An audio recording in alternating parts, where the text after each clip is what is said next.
అనేటువంటిది అందరితోనూ మెయింటైన్ చేస్తారు వాళ్ళు, ఇంక్లూడింగ్ ఆంధ్రప్రదేశ్లో ఉన్న ఏ పార్టీ బీజేపీని ద్వేషించే పరిస్థితి లేదు. ఇవాళ ఎవరు ద్వేషించట్లేదు ఎక్సెప్ట్ జాతీయ పార్టీ అయిన కాంగ్రెస్, కమ్యూనిస్టులు తప్ప. ప్రధాన ప్రాంతీయ పార్టీలు మూడు కూడా బీజేపీని ప్రేమిస్తున్నాయి. ఒకళ్ళకొకళ్ళు ఒకళ్ళ చాటును ఇంకొకళ్ళు కన్నుగొడుతున్నారు, అంతే తప్పించి మరేమీ లేదు.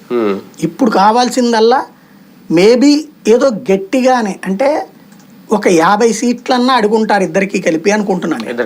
ఇద్దరికి కలిపి 50-60 సీట్లన్నా అడుగుంటారు. ఎందుకంటే అప్పుడు డిపెండబుల్ అవుతుంది తెలుగుదేశం పార్టీ. డిపెండబుల్ కానీ తెలుగుదేశం ఇండివిజువల్ గా నడిచే తెలుగుదేశం చాలా ప్రమాదకరం. ఎందుకంటే పొత్తు అయిపోయిన తర్వాత మీ వల్ల కాదు, అప్పుడు రాధాకృష్ణ గారు రాసిన తరహాలో భారతీయ జనతా పార్టీతో పొత్తు లేకపోయి ఉంటే 140 గెలిచేవాళ్ళు, పొత్తు కారణంగా 102 గెలిచిన తెలుగుదేశం అని ఎట్లా రాశారో అట్లాంటి దిక్కుమాలిన రాతలు రాయడం ఇక రోజు ప్రొవకేషనే ఉంటుంది. అందుకని డిపెండబుల్ అయితే కనుక కంట్రోల్లో ఉంటారు. అప్పుడు 50 అనుకోండి, అప్పుడు తెలుగుదేశం 125లో 125 గెలవదు కదా, ఏ 60 దగ్గర ఆగుతుంది.